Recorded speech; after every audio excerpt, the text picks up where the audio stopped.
dari sisi sektor perhotelan, restoran ini akan seperti apa nih responnya kalau misal pemerintah terpaksa harus menarik rem darurat lagi?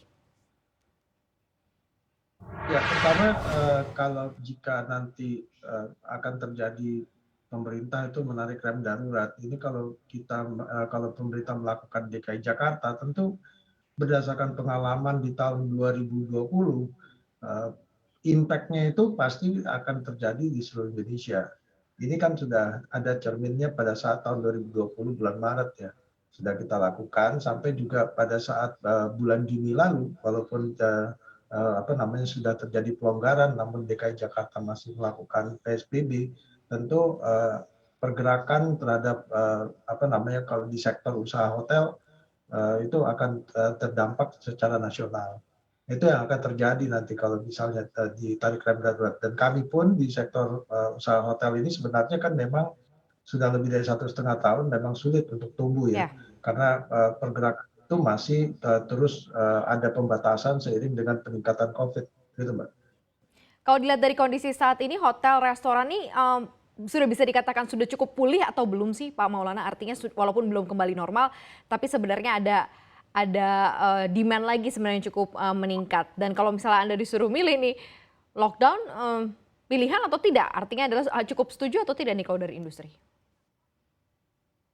Jadi begini, kalau ditanya apakah sudah pulih, kita masih jauh dari pulih ya, karena, kita lihat sendiri bagaimana, tren okupansi secara nasional itu masih, termasuk yang cukup parah, yang untuk bertahan saja jangankan kita mencari lebih untuk pendapatan lebih, untuk menutupi biaya operasional aja belum tentu kita dapatkan setiap bulannya. Tapi itu juga tren itu juga bervariatif ya, di daerah, tapi 90% destinasi di Indonesia itu, mereka belum bisa menutupi operational cost-nya, jadi masih sifatnya subsidi.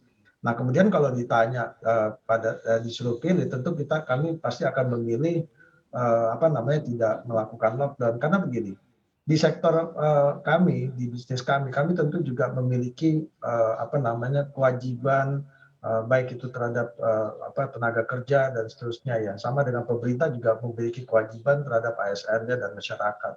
Nah, ini yang sulit kami, lakukan jika terjadi lockdown kembali. Seperti pengalaman yang kami rasakan tahun 2020, PSBB yang dilakukan itu juga tidak diiringi dengan adanya relaksasi. Jadi orang juga Mmm. tidak akan, bisa bertahan juga disuruh, dalam kondisi lockdown, dengan, tetap, harus melaksanakan kewajiban terhadap pemerintah, termasuk pajak-pajak daerah dan seterusnya. Ya beda dengan negara lain ya, kalau negara lain mereka bisa tetap diam di rumah karena pemerintah memberikan kontribusi kepada tenaga kerja dan pelaku usahanya sehingga, mereka masih pasti bisa melaksanakan, lockdown itu, atau PSBB itu secara sempurna. Nah, di kita kan belum tentu bisa melakukan itu dan itu Iya, betul. pengalaman yang kita dapatkan 2020, itu Mbak. Jangan lupa untuk install aplikasi CNBC Indonesia yang tersedia di App Store dan Play Store dan ikuti terus perkembangan ekonomi bisnis terkini hanya di CNBC Indonesia Beyond Business.